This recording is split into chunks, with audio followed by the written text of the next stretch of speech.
Well, let's go ahead and get started. It's my pleasure to introduce our speaker today. Everybody, I think, knows Abdul, but Dr. Al-Hayam is one of our chief surgery residents. He came here from Bahrain, grew up in Singapore and Malaysia, rotated here as a fourth-year medical student, and then matched in surgery. Did a year of research with trauma, was very productive in that year. Was a funny anecdote about Dr. Al-Hayam.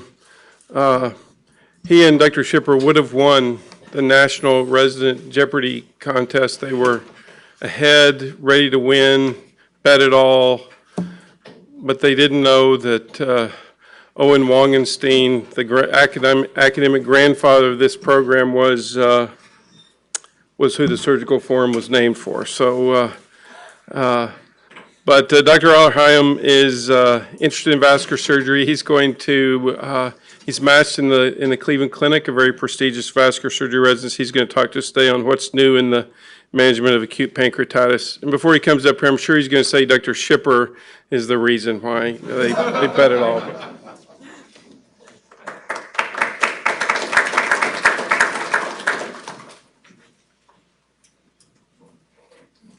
Thank you, Dr. Stewart.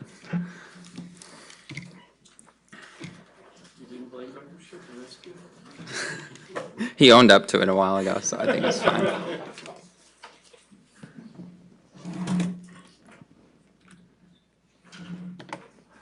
So good morning, everybody. Hopefully today I'll talk to you a little bit about what's new or what's changed in the management of acute pancreatitis.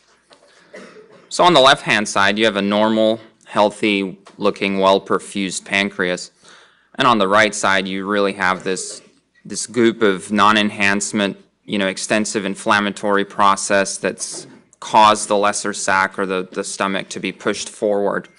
And when I think of pancreatitis, I think of nothing short of an explosion that's gone off in the retroperitoneum. Really, this is a process that starts off locally, but soon enough becomes very systemic. And you can see that the primary process is intra-acinar activation of trypsinogen.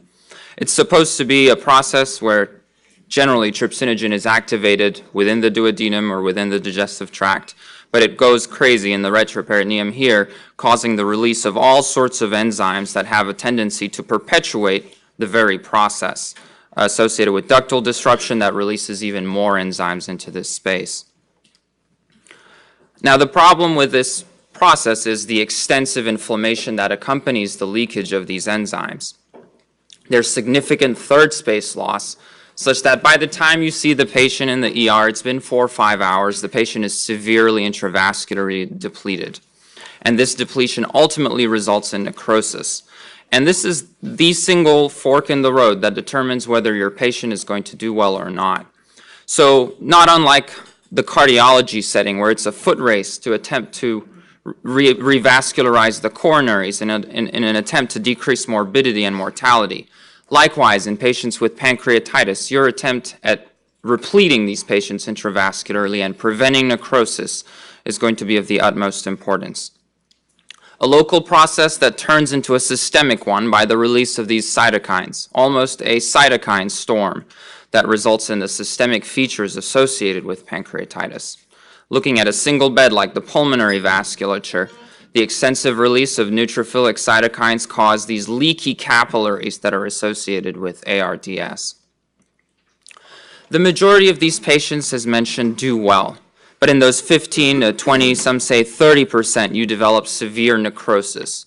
And in patients with infected necrosis, you see that the mortality really creeps up to almost 30%. So severe variants of this disease will really challenge us as clinicians and our function as our ability to work in a multidisciplinary team. So we're going to talk a little bit about the diagnosis, the severity, and the staging of these patients, and then the management strategies associated. So these are based off of the ACG guidelines, the College of Gastroenterologists, and it looks at 2 of 3 are required for your diagnostic, for the diagnosis of acute pancreatitis. abdominal pain, and this is almost a crescendo kind of pain. The pain, the patient can clearly tell you my pain started about 5, 6 o'clock, and definitely there's a severe increase in the intensity. Amylase or lipase greater than 3 times upper limit of normal. Lipase does tend to appear earlier and last a little longer, and thus more specific than amylase. And then characteristic findings on abdominal imaging. Importantly, you don't really need a CT scan to make the diagnosis. This is a chemical diagnosis. However, in patients that do end up getting CT scans, there may be a lag between the presentation and the development of changes on the CT scan. Gallstones have surpassed alcohol as the #1 cause of pancreatitis in this country, accounting for almost 40%. And even in idiopathic cases, importantly, patients that don't have necessarily cholelithiasis on sonogram or don't have a history of alcoholism, gallstones or microlithiasis still account for the majority of the cases. And that actually makes a case for a laparoscopic cholecystectomy in patients that don't have a clear-cut etiology. And this looks at the incidence of cholecystitis by etiology, or pancreatitis by etiology, and you can see as patients age as well, gallstones account for an increasing number of these cases. And in obese patients, and I think the increase in pancreatitis throughout the country and its severity actually have been correlated with the obesity epidemic. Patients with obesity have both a higher risk of acute pancreatitis and more severe forms of acute pancreatitis.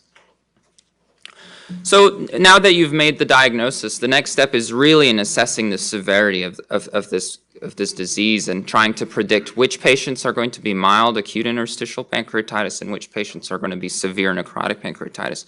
And you'll see all sorts of tools from Ranson's to BISAPS to the Apache, the SOFA score, the Glasgow score. They're very extensive and they're not very useful. But and you can see here the varying sensitivities and specificities of these studies. But if you can walk away with one of these or two of these, it would be the hematocrit. Hemoconcentration, and we talked about that concept of extensive third spacing and loss of intravascular volume. Hemoconcentration and failure to correct that hemoconcentration within the first 24 to 48 hours definitely predicts severe disease. And this is also consistent with an azotemia or an elevated creatinine that fails to correct. Both, looking back at this table, are excellent in terms of their specificity for patients that are not going to be doing well. And also patients with persistent SIRS. Patients with necrosis on CT scan, this is typically going to be your CT scan 2 to 3 days out after the onset of symptoms, are also going to show that patients are not doing well. From a terminology standpoint, this has been standardized almost based off of the Atlantic classification in 12. And mild, moderate, and severe pancreatitis is really based on the presence of organ failure. And this is either transient organ failure or persistent organ failure. In terms of fluid collections, and I'll show that in this slide, fluid collections in the past, people have talked about infected necrosis, pseudocysts, all sorts of terminology. But really, we've standardized those terminologies with this little diagram. In patients with interstitial pancreatitis, a fluid collection around the pancreas is called an acute peripancreatic fluid collection. Those that persist beyond 4 weeks are called pseudocyst. In the setting of necrotizing pancreatitis, those within 4 weeks are called acute necrotic collections. And once you've formed a more moriform structure more than 4 weeks out, that's when you called it walled-off necrosis. Any one of these entities can be infected, so you could have an infected acute necrotic collection or an infected pseudocyst. It doesn't actually have an implication on the terminology. What about the severity? Well, the presence of either one of these local or systemic complications would define the presence of moderate or severe pancreatitis, and the only thing distinguishing those is the time frame. If these resolve within 48 hours, you call them moderate. If they persist beyond 48 hours, then you're going to call them severe acute pancreatitis. So for example here, this is a CT scan on day 3 to 5. There's a lack of enhancement. If you have a fluid collection, it's within that 4-week marker, you're looking at an acute necrotic collection. And if it persists beyond the 4th week, you're going to call it walled-off necrosis. This is a useful system I came across. Whenever you evaluate a patient with pancreatitis, use the PAN code system. Is there necrosis? Is there a collection? And then you evaluate for the presence or absence of peripancreatic or extrapancreatic complications. So what about the critical care management? I'll discuss three main areas that have been controversial relatively. We'll start off by looking at the resuscitation of these patients. Now, if you under-resuscitate these patients, you actually risk mesenteric ischemia, acute kidney injury, and importantly, that development of necrosis we talked about. However, we're all well aware of the downsides of excessive crystalloid fluid administration, including fluid overload, acute lung injury, acid-base coagulopathy, compartment syndrome, and volume overload. There have been up to 11 randomized trials that have looked at, or 9 studies that have looked at aggressive versus non-aggressive resuscitation protocols. 4 have concluded that an aggressive approach yields better outcomes, and 5 conclude that a non-aggressive approach was better. But really from the AC, and these are all the reviews you can see. However, the ACG does really recommend aggressive fluid resuscitation or point-of-care fluid resuscitation. Maybe using your Vigileo in the intubated patient, or using your lactate, or using other parameters that can tell you whether a patient is adequately resuscitated or not. But really we're looking at early resuscitation, almost half a liter per hour within those first 12 to 24 hours. Resuscitation beyond those 24 hours is really not beneficial. And, just go back to that picture of the capillaries and, that extravasation and, the pancreas really becoming necrotic from the lack of intravascular volume. There has been a randomized trial that looked at lactated ringers, and there was a slight benefit compared to normal saline, and you do want to look at preventing that acidosis. And ultimately, the goal is going to be dropping that hematocrit and that BUN and creatinine just to show that you're adequately resuscitated.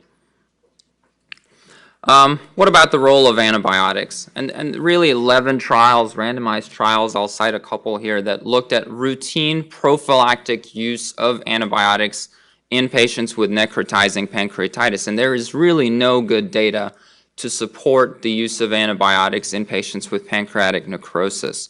Now, in patients whom you suspect develop infected pancreatic necrosis, and that typically won't be within the first 2 weeks, it'll come after. That's when you actually start using antibiotics, or in patients with associated infections you'd get from being in any ICU. This was a randomized trial that looked at ciprometronidazole versus placebo, and there was no difference in infected necrosis or in mortality. This was another one in the Annals of Surgery that looked at meropenem versus placebo, and again, no statistical difference in peripancreatic infections, in mortality, or in patients needing surgical interventions. This was a Cochrane review that looked at 7 studies, and it randomized a total of 404 patients, and these were all non-statistically significant, but no benefit for mortality, infected necrosis, overall infections, fungal infections in any of the categories. Now, interestingly, within that same Cochrane analysis, they looked specifically at imipenem, and imipenem does have really good pancreatic penetrance. And while imipenem on its own did not show any difference in mortality, there was certainly a tendency towards decreased pancreatic infection. You can see here by a relative risk ratio of 0.3, but again, that had no impact on mortality. So the ACG actually does not recommend routine prophylactic use of antibiotics for pancreatic necrosis. What about nutrition? And generally our theory is, well, patient has pancreatitis, we're going to avoid stimulating the pancreas. I think the thought process is patients that do have pancreatitis, they're at high risk of bacterial translocation, thus we need to maintain gut mucosal integrity, thus we should feed these patients. In patients with mild acute pancreatitis, there is really no reason why these patients should not be fed. This was a randomized trial out of Sweden that looked at fasting versus immediate oral feeding in patients with mild acute pancreatitis, and the length of hospital stay was significantly shorter in patients that were orally fed, and there were no signs of exacerbation of the disease evidenced by elevation in amylase or systemic inflammatory response. Well, you say, well, that's mild pancreatitis. How about severe pancreatitis? And this was actually a meta-analysis in critical care that looked at nasogastric or nasal jejunal feeding in patients with severe acute pancreatitis. And again, while it favored, you see overall, right down here at the p-value of 0.25, there was no statistical difference between the two. There is really no benefit of offering these patients post-pancreatic feeding versus just regular old nasogastric feeding. And that was in terms of death, tracheal aspiration, pain worsening, or achieving their caloric requirements. Now, with regards to early feeding, and by early I mean within 72 hours, for patients with severe acute pancreatitis, I think it's reasonable to actually hold off feeding these patients within the first 72 hours and seeing how they do, and after 72 hours, initiating feeds. And this is in severe acute pancreatitis.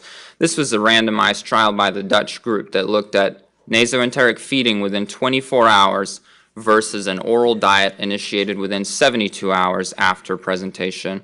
And you can see that in patients that began the early feeding, they had higher overall caloric intake compared to those that had on-demand feeding or after 72 hours, but there was no major difference in infection or in mortality. But I think it also speaks to the fact that the majority of this on-demand group were able to tolerate PO intake. So there's really no drive to drop an NG tube or a nasoenteric tube early on and say, well, we need to initiate feeding. I think it's reasonable to keep the patient in PO, see if they actually can tolerate because of pain or nausea or ileus, and then subsequently begin your oral intake. If they don't tolerate oral intake, then I think it's reasonable to drop a feeding tube. So the ACG guidelines, you can start feeding in mild pancreatitis. No benefit really of clear liquid diet versus a low-fat diet, whereas in enteral nutrition, it's important to begin feeding these patients to prevent the infectious complications. Route of delivery is not really that important. So what about the role of interventional radiology and our gastroenterology colleagues and even us as surgeons in managing these patients? And I think this has changed significantly. In the past, we used to intervene a lot on sterile necrosis, but there is really no role almost in any patient with sterile necrosis. It's the patient with the infected necrosis that really needs your attention. And again, this is typically going to be within 2 to 4 weeks after the onset of symptoms. Patient's going to have persistent fevers, a leukocytosis, just doesn't look right overall. You get that CT scan and there may be small bubbles and there may not be those small little bubbles in the pancreatic bed. The majority of these organisms are gram negatives really, and not really the gas-forming anaerobes. So you may not see these gas bubbles. But importantly, after 2 weeks, this is the leading cause of morbidity and mortality. It's infected pancreatic necrosis. So in the past, typically if you suspect somebody has infected pancreatic necrosis, you're going to go for that CT-guided FNA to diagnose it. But this was a post hoc analysis that's almost practice-changing, 2014, and this was a post hoc analysis of the step-up trial, which we're going to mention in a second, and it looked at FNA versus in patients that had no imaging evidence of infected necrosis versus CT versus FNA, and it looked at the accuracy in predicting the presence of infection. When using FNA, we had an 86% accuracy compared to the gold standard, which was infection detected upon operating on these patients. When you use CT, you have a specificity of 94%, and clinical, using your clinical judgment, it was about 80%. So really combining CT and clinical, you do a better job of predicting whether these patients have infected pancreatic necrosis versus using your FNA. And importantly, they did not match the FNA culture. You can say, well, maybe it can help guide specificity, but in almost a quarter of patients, the organisms taken from your FNA did not match what you found within the pancreatic necrosis. The authors recommend, and this was subsequently adopted by the ACG, that you don't necessarily need an FNA. If you suspect your patient has infected pancreatic necrosis, you should start the antibiotics, and if they don't improve, then that's when they require a pancreatic intervention. So what do I mean by pancreatic intervention? Because in the past, as early as 10, 15 years ago, that meant, going in operatively and debriding the pancreas. For surgical management of necrosis, I'm going to get about this by answering three important questions. The operative timing in pancreatic necrosis, what about the use of adjunctive therapies, namely percutaneous, endoscopic, and minimally invasive, and what really should be our surgical approach in managing these pancreatic necrosis patients. And this was a landmark trial that really, changed our way of thinking about, operating on pancreatic necrosis. It essentially compared early operative intervention within 72 hours versus late, which was more than 12 days. And their indication was multi-organ failure with clinical deterioration despite maximal intensive care. They didn't really compare infected or sterile necrosis initially as the indication for operating. And these patients underwent open packing and staged necrosectomy. So you leave the abdomen open and you kind of go back and forth and debride more necrosis. The trial was aborted early due to this. The mortality in those undergoing early operative intervention, 56% versus 27%, with an odds ratio of greater than 3.4. And you look at this is scary. Mean hemorrhage volumes in patients undergoing, early operative intervention within those 3 days was almost 6 liters. So, and the other thing, when they did this analysis on infected collections specifically, so not necessarily sterile necrosis, the difference was even more profound. The mortality of 73% versus 29% in patients whom you operate on. And you can see the significant change in practice between the three periods. So, this early period, in the 1980s, early 1980s, patient did not improve within 72 hours, they got an operation, versus here, patient had to have necrosis, multi-organ failure. And then the third period, where patient, you had them delayed as late as possible for infected necrosis, significant decrease. You're trying to limit the amount of surgery these patients get, surgery within 72 hours, and importantly, the mortality overall. This was another meta-analysis that actually looked at the timing less than 30 days to, more than 30 days, and comparing the mortality. So the late group definitely have a survival advantage, and that's changed. That's been tremendous in terms of significance.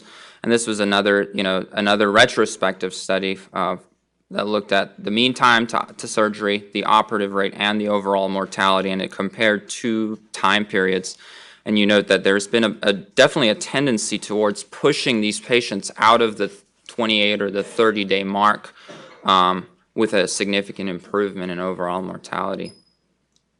So the timing of surgery previously was thought that you get in there, you remove the nidus or the source of this infectious or this cytokine storm, and the patient does better. But I think the thought process really has changed. That delayed intervention would allow you to delineate what normal and what abnormal pancreatic tissue is, decrease that intraoperative hemorrhage, avoid leaving this patient as a pancreatic cripple, and avoid the physiological stress associated, with surgery in the midst of this cytokine storm. So delaying surgery, I think the guidelines really recommend pushing surgery out of that 28 to 30-day mark. What about the use of adjunctive therapy in pancreatic necrosis? And by this, I mean percutaneous, endoscopic, retroperitoneal, or a combination of one of these versus open surgery. And importantly, the goal is really precise removal of the majority of the necrosum in the most minimally invasive manner. Note that inadequate debridement would result in, persistent sepsis.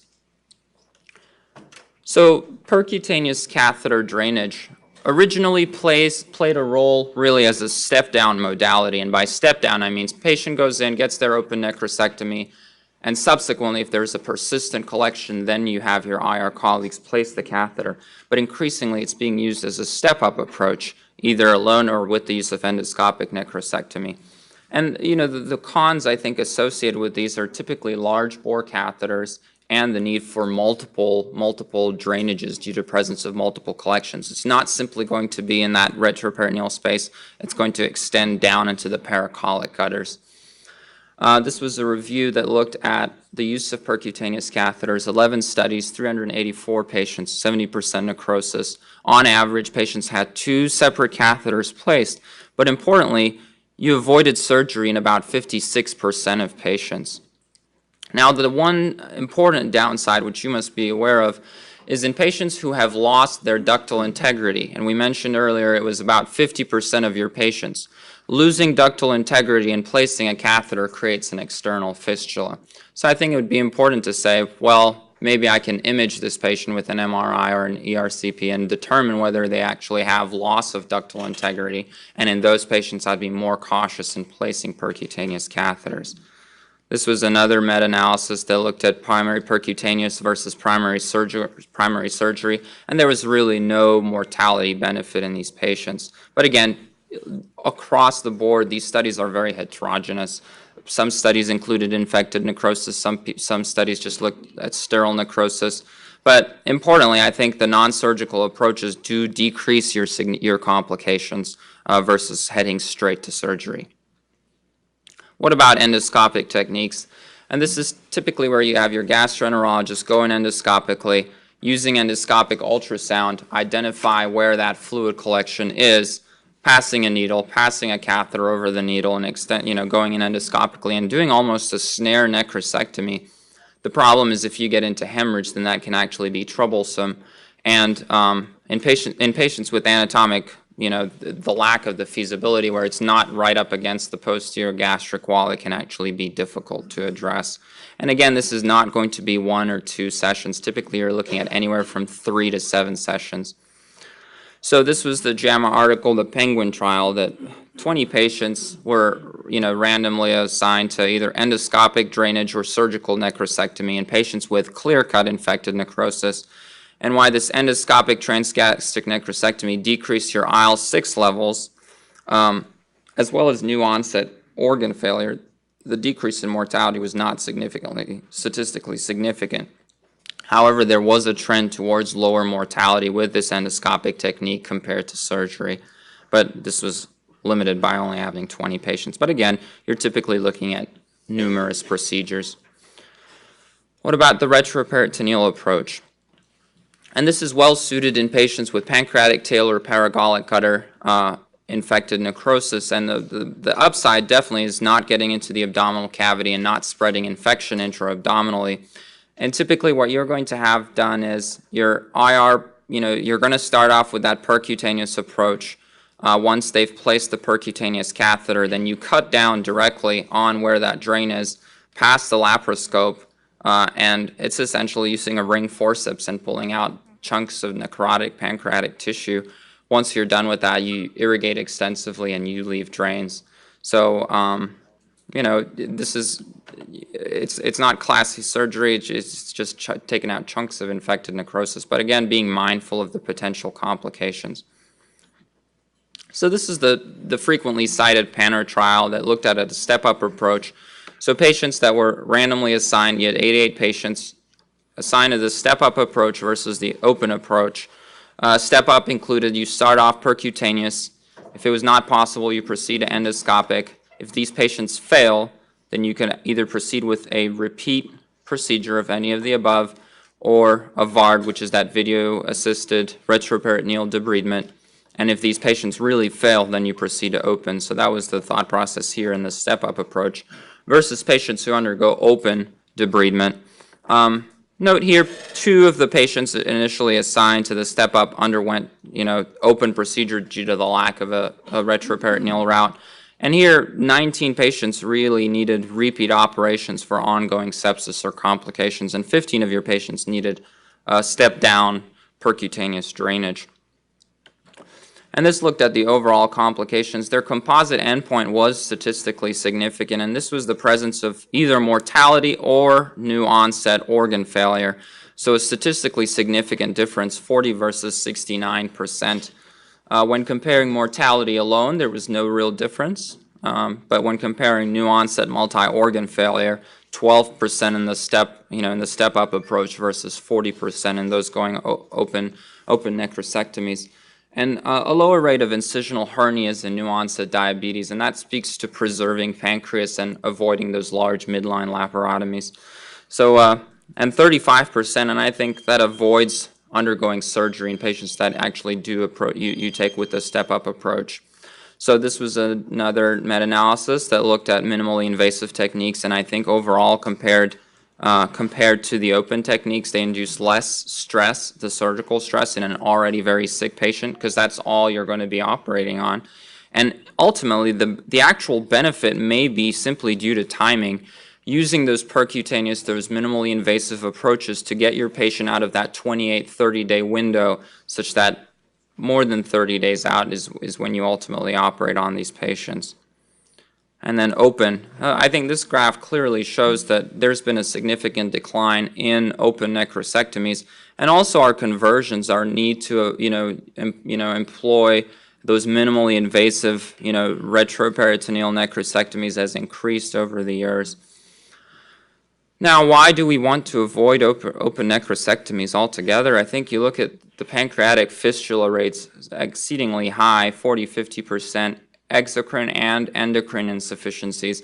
And if you look at, you remember the explosion, the small intestine is not immune, and you look at long-term management of these fistulas, post-operative hemorrhages, the majority of these patients are going to remain in the hospital for over a month, and really a very morbid and a mortel procedure. But if you do find yourself in such a situation, then what are your goals? It's removing dead or devitalized tissue, typically through blunt dissection. You preserve as much organ as you can, and you provide a safe avenue for pancreatic secretions to leave the body. You almost never attempt an anatomical resection, as this is likely to yield complications. So the different open techniques that have historically been defined are necrosectomy combined with an open packing, where you leave that vac pack or that wound vac, and you keep taking them back and forth, or you just plan a staged laparotomy every 48 or 72 hours, versus the closed techniques where you go in for your first operation, you debride as much as you can, you irrigate extensively, you leave large drains, and you close. Versus closed packing, where you make another incision and you leave packs from the side incisions and then ultimately remove those packs. Really the best of these techniques in terms of mortality and overall complications has been the closed continuous lavage technique. You go in, you do your necrosectomy, and you leave these large drains, a double lumen Salem stump. One offers you your inflow for irrigation fluid, and one offers you your outflow.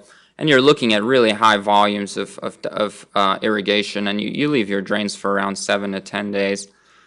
This looked at the fistula rates and the hemorrhage rates with all of these different techniques. And even with closed continuous lavage, while you do see lower rates of hemorrhage and lower rates of fistulas compared to historically the other ones, it's still pretty significant. Before I, get close to rounding them up, vascular complications are seen in about 5% overall. And again, you look at those digestive enzymes eating into your vascular walls. You look at pseudoaneurysms, or you look at bleeding from vascular erosions, and historically very high mortality associated with this complication. But I think with the advent of IR techniques, angioembolizations, this has definitely improved over time, but there's no really more recent data. But I think trying to go in and dig for that artery is just going to create more damage, and angioembolization has emerged as the treatment of choice. Last slide about gallstone pancreatitis. I think cholecystectomy should be performed to avoid recurrence of gallstone-associated pancreatitis. Mild, this can be done within the initial hospitalization. In patients with severe pancreatitis, just wait, I think, until there's resolution of the inflammatory process. This was the Poncho trial that looked at patients with mild pancreatitis, and interval cholecystectomy versus same admission cholecystectomy, 17% recurrence of gallstone-related complications versus 5%, with no significant increase in complications. In patients that can't undergo surgery, really an ERCP with a sphincterotomy is an alternative. And in patients with cholangitis, this is really the only indication in patients with pancreatitis to have an ERCP with a sphincterotomy. It's cholangitis. So this is from, if you remember the sirens from Odysseus' tale, I say this is surgery in patients with acute pancreatitis. They're calling you to death and destruction, and for the large part, you should try to avoid operating on these patients within the first 30 days. And I'll leave you with this last slide. I have this painting in my study at home, and I think it really reminds us all what medicine is all about. It's about the doctor, the patient, and the relationship between the two. So thank you.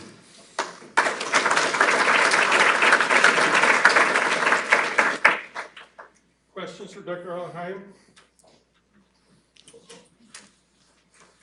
Abdullah, that was a great review. One comment for the junior folks, you kind of alluded to it, but it's not that obvious until you think about it. Whether you're going to do a open procedure or you're going to have your gastroenterologist do a transgastric procedure, what's important is that pseudocyst or thickened fluid collection really shares a common wall with the stomach. It can't just be near the stomach. Yes.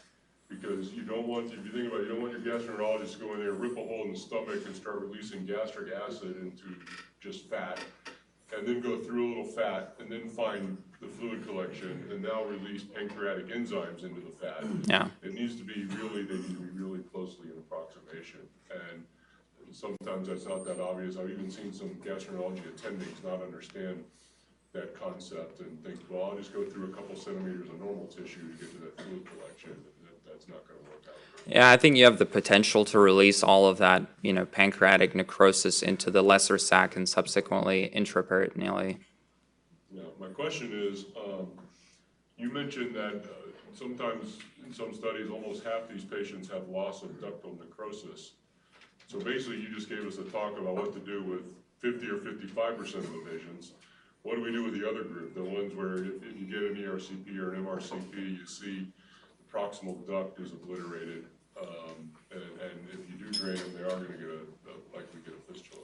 Yeah, I mean, I looked at, and there haven't really been good studies on patients with ductal disruption, but I think people have looked at conservative management, pushing them out of the, that 30-day period, and after that, if there was a distal ductal disruption, that could involve going ahead and doing a distal pancreatectomy, or just leaving drains, and with conservative management, be it, I'm not sure how many believers in octreotide or pasireotide to try and decrease the output, but I think ultimately the focus has been avoiding operating on these and treating them like pancreatic fistulas, whereby, you try and decrease. Yes, Dr. A. This is a great thought, a huge topic. It's still controversial. To defend what institution we belong to. Just to connect what Dr. Ben said, the drainage endoscopically sometimes it's not only because they don't touch. Sometimes you hit the varices, and these people have a left-sided portal hypertension, splenic thrombosis, and varices, and we've seen death. Which you have to be careful. You have to have an experienced gastroenterologist, endoscopist. As far as you mentioned, you touched on it. There's air. When you said there's air in the abdomen, does this make you nervous? Because air comes from two reasons. Either you have communication with the GI tract, or gas from the organism. Yeah. You go after this. So I think from a pancreatic necrosis, I mean, that certainly suggests that there's an infection. But I think another complication, and I really, may have touched on it, it's the risk of ischemia in patients that are under resuscitated. And I've looked at this where, let's say you develop gallbladder necrosis or ischemic necrosis of the bowel, you go specifically after those target organs. You avoid touching the pancreas at all costs. So if you're suspicious that you have ischemic bowel, absolutely, then you'd go after it. Or if you're suspicious your patient's gallbladder is dead, then you go after it. But with pancreatic necrosis, I think, like we mentioned, you'd manage it as an infected necrosis where you start off with antibiotics, and if they fail to respond, then you move up the ladder, essentially. And one of the reasons why irrigation fails, because this is necrosis, it's not liquefied things. Yeah. These tissue you're going to have to scoop out. It's not you're going to irrigate and wash. Yeah. And this is why some that fail. And we've seen a lot of people, we have redone, and people already had failed irrigation. Yes, sir. So with respect to the air, I don't think anybody really, I mean, it can be infection, you talked about infection, but this presence of air in ischemic tissue, I mean, I've sort of changed a little bit over the years or decades in that if you look at angioembolization of spleens, for example, and then you get follow-up CAT scans, some of them will have air, and the patient's probably not infected, it's probably not an infection. I don't know the cause, but I think it makes your point that you manage the patient based on how they're clinically doing, not based on what the X-ray shows. Absolutely. It's very difficult to infect the pancreas. All these infections, like you said, translocation. That's the sirens he was talking about. Yes, sir. So I'm curious who does the CAPD on these patients. And I'm curious whether any of the articles that are talking about this are addressing things like the electrolyte problems you get, plus any changes over time of the infectious agents that are involved. Who does the CAPDs, the minimal dissections? Do you mean it? The continuous peritoneal dialysis. You said you're putting tubes in there and you're doing exchanges of 35, 40 liters a day. So. Well, the most recent review I read in the Journal of Trauma recommended involving your hepatopancreatic colleagues, surgeons that deal with these all the time. But I think it would involve, the surgeon. I think either irrigating it with, 5, 10 liters of fluid a day through the small sump and subsequently aspirating it almost by having it to gravity or to drainage. But I think, one obviously has to be gentle. I think, if you put these under high pressure, then you could definitely cause more harm than benefit. With regards to managing their electrolyte problems, these patients are ICU patients for sure. So I think, frequent monitoring and, staying on top of things would be prudent. Should we be doing serial cultures On the fluid itself? Yeah, to see if the culture's changed, if you're developing, because these people are going to be in the hospital for a while. Yeah. And they're going to be on flopping big-time antibiotics to start up front. I suspect that they're in check where infectious constellation is going to change over time. Yeah, absolutely. And I think, what you try to accomplish during that initial operation is take as much of that necrotic tissue as you can, and ultimately you leave the patient with hopefully a sterile field is the purpose, but. Question. Yes. You tell you will set the bar high for us. Couple things on that advance point. If they do have that ductal disruption, if you get your MRCP and URCP, did anyone mention doing a sphincterotomy at that time, just giving a path of least resistance, possibly? Obviously, cholangitis is a good indication, but talk about doing it.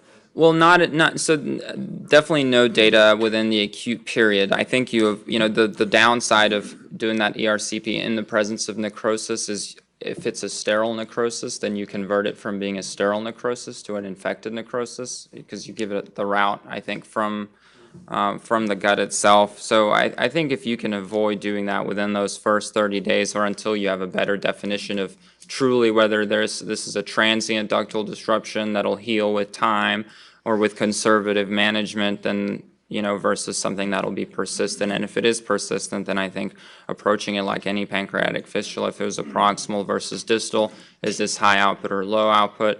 Is this something I can try and treat with, drains versus does this something need a resection? One other question. You mentioned the feeding, and it looked like that's been a big shift now. Feeding them immediately is appropriate in almost every setting. And you said something, I think I missed it, towards the severe side. Yeah. Is there really any setting you wouldn't immediately feed them?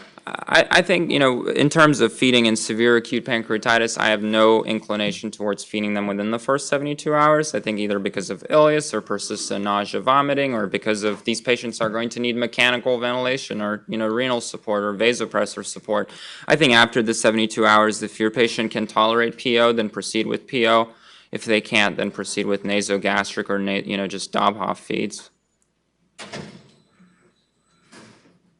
Just one question, Abdullah. It's kind of intriguing to me that the data says basically that you should never FNA these patients on what you're presenting, granted that you have a high suspicion that the patient in fact has infected pancreatic necrosis. But at the same time, you know, realistically, would you proceed? Because these are patients that usually been in the hospital for many days. They could have several sources of infection, lung, urine, you know, etc. And then you decide, well, I'm going to, you know, how I are brains on this, and then, you know, the cultures come back negative. Now for sure they're going to get infected. Well, I think after you've ruled out the common reasons, and this was also in the guidelines, they said that in the absence of a clear-cut source for infection, if you ruled out your UTI, your pneumonia, your CLABSI, then you can, you know, proceed treating it like an infected necrosis, so in the appropriate clinical setting. One more, Sharon. You mentioned peripancreatic necrosis, remember? Yes. And studies has been done. The question was asked, what happened to the duct? Disappeared. And Dr. Howard in Ohio, he did a ERCP in pancreatogram and found out on those people the duct was still intact, has not been destroyed, despite the massive peripancreatic, I keep saying peripancreatic necrosis. This is the shear off at the periphery of the pancreas. I don't know if you have the same. Yeah, I feel that a lot of it, you may not necessarily see a large, you know, ductal disruption visible on your pancreatogram, but I think at, you know, at the heart of all of this is just the extravasation of your pancreatic fluid. Yes, sir. So, what about the mild and moderate cases? Where, what's the effect of pain control here on your ability to start them on oral feedings?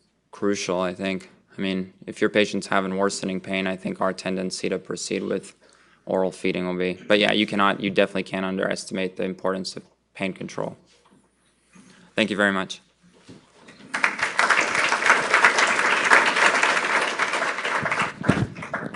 Thank you, Abdul. Great talk. Stretch your legs for a minute. We'll start M&M. For the sign-in sheets, the school is changing. They want to go to an electronic registration, which requires having people's emails. It would avoid you having to go over to the book and remember to sign in. But we need to accumulate emails, cell phone numbers that for them to do that system. So if you want to put your cell phone on the sign-in list today, that'll be helpful. It'll be a process over months, but I think it'd be a good thing to do.